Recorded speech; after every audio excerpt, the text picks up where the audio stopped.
my top 10 favorite albums of the year. Welcome back, guys. Welcome back, guys. Welcome back to a new video. What's up, guys? Welcome back to another video. It's almost the end of 2020, so I thought it only right to end it with my top 10 favorite albums of the year. Number 10 on the list is an album I think got overlooked in 2020, and it's Asher Roth, Flowers on the Weekend. I feel like a lot of people forgot about this album or never gave it a chance or even a good listen. As a longtime Asher Roth fan myself, I think this album fits really well with Retro Hash. If you were to play those back to back, you could tell that he's been going on the same path for the last few years. The opening track on this album is perfect for this year. Things change. So much has changed in 2020. I think if you're wanting a nice, relaxing album to listen to, definitely check out Flowers on the Weekend by Asher Roth. Number 9 on my list is Kid Cudi, Man on the Moon 3. It seems a little bit premature to put this on the list for top 10 albums of 2020, but there's something about this album that it just makes it feel like a classic album already. It fits well with his Man on the Moon 1 and 2, but I do think it kind of leans towards the Indicud side, more of like Indicud 2. Just with the movie samples alone, it really reminds me of that Indicud album. I think this is a great album to Kid Cudi's discography, and definitely check it out if you haven't. And if you're a Kid Cudi fan, I'm sure you're already listening to it right now. Number 8 on my list is a band that I never even heard of until this year, Glass Animals, Dreamland. My wife showed me this album, and I haven't stopped listening to it since. This album is a mix of nostalgia with the song Space Ghost Coast to Coast. Hello, I am Space Ghost. Welcome to my show. To alternative hip-hop with songs like Heat Waves. Front to back, an album I didn't know I would enjoy as much as I did. If 2020 has one thing going for it this year, it's the music. The next on my list is another surprise album that I didn't think I would really enjoy that much. It's the Pop Smoke album, Shoot for the Stars, Aim for the Moon. I didn't really know who Pop Smoke was until after he died, sadly. But when I heard 50 Cent was EPing this album, I knew I had to check it out. Even before it was a popular TikTok song, this album really surprised me. From Bad Bitch to Tokyo,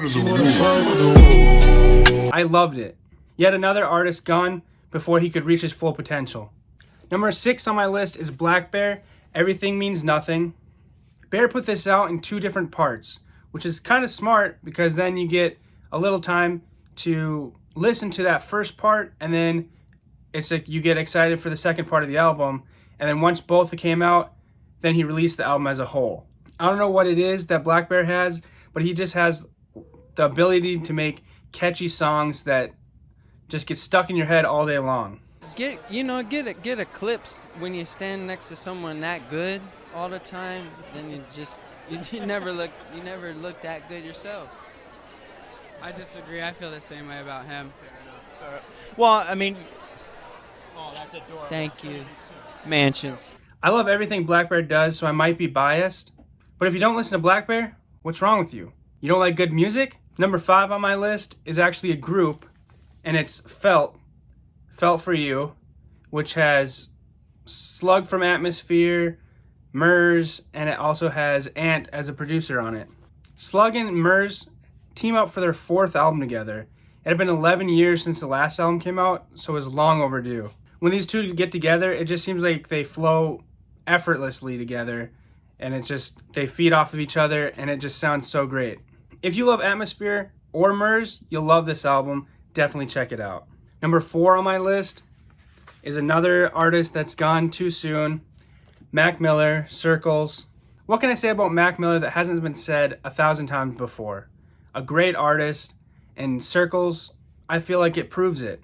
I feel like if you're a fan of Mac Miller, this album can be really difficult to listen to at sometimes because you know that you'll never get to hear him progress in his music. Just thinking about it kind of gives me goosebumps right now. It's just so sad. We all love his music and we all loved him, and he was just gone too soon. But I do hope eventually we might get to hear some of his unreleased albums and unreleased songs because I know he's got a stockpile of them. Number 3 on my list, I don't have the record of yet, says that it will be shipping out soon, but Oliver Tree, Ugly is Beautiful. My wife also showed me this artist a couple years ago. He was being played on the alt radio stations, which isn't really what I listen to normally. To be honest, I only listen to playlists that I make and artists that I know of or I've heard of through the internet, and I don't really even listen to the radio anymore. And I just use Spotify. So finding new artists isn't always that easy for me to do, so I like to outsource that. And my wife's music taste is completely different from me. She likes Mumford & Sons, Imagine Dragons, Passenger, just to name a couple. She put me onto some other great artists like Flora Cash and the Glass Animals that I just showed you earlier, both of which put out albums this year. Once I started listening to Oliver Tree, I bought his EP, and the rest is history, and I've been listening to him ever since. But he just kept putting out single after single after single after single, maybe an EP, and then he finally announced he was putting out an album. But guess what? It gets pushed back. And then it gets pushed back again.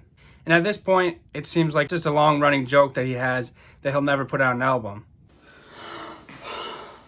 Thank you guys so much for saving my life. Honestly, I didn't think anybody cared. I've been held hostage for over a week and nobody bothered to look for me.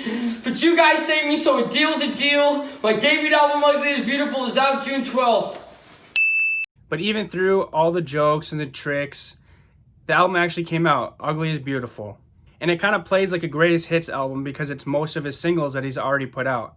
But once you listen to it as a whole, it really sounds just like a long album that actually makes sense when you're listening to it. It doesn't sound like a bunch of singles just thrown on an album just to put out an album, which is kind of hard to do if you're a singles artist, I feel like, because they don't always work that well. Like Drake, he'll put an album out and he'll put a bunch of singles out and he'll put those on the album, and it doesn't really, you can't listen to it as a whole. You're jumping around from song to song. It's a great album. I just hope that he didn't really retire. My number 2 favorite album of the year, if you follow me on Instagram, you might already have guessed it. Number 2 favorite album of the year, Machine Gun Kelly, Tickets to My Downfall. Such a great album. I've been a fan of MGK before he even had an album out. So I've been through his ups and downs as an artist and as a fan. Through mixtapes, EPs, albums that critics didn't even pay attention to, that people just threw to the wayside, all of which have gone unnoticed. So when I heard he was recording with Travis Barker, I had a feeling this album was going to be great. At least the songs he was making were going to be great. And turns out it became his highest charting album that he's ever put out. And this is his... This is his 5th album. I love to see him getting the recognition that he deserves, him gaining new fans and them checking out the old music. It's great, and that's why he's in my top 10. So the moment you guys have all been waiting for, my number 1 top album of the year is R.A. the Rugged Man, All My Heroes Are Dead. This is a great album, front to back. I listened to this, I'm still listening to this in December 2020.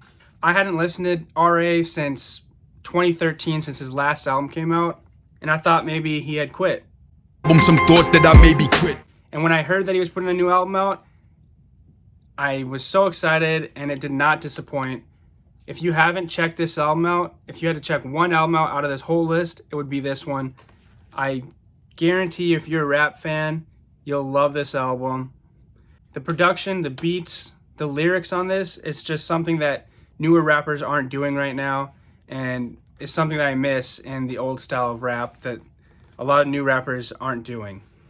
I guess I'm a sucker for a comeback album. What, it had been 7 years since he put a new album out?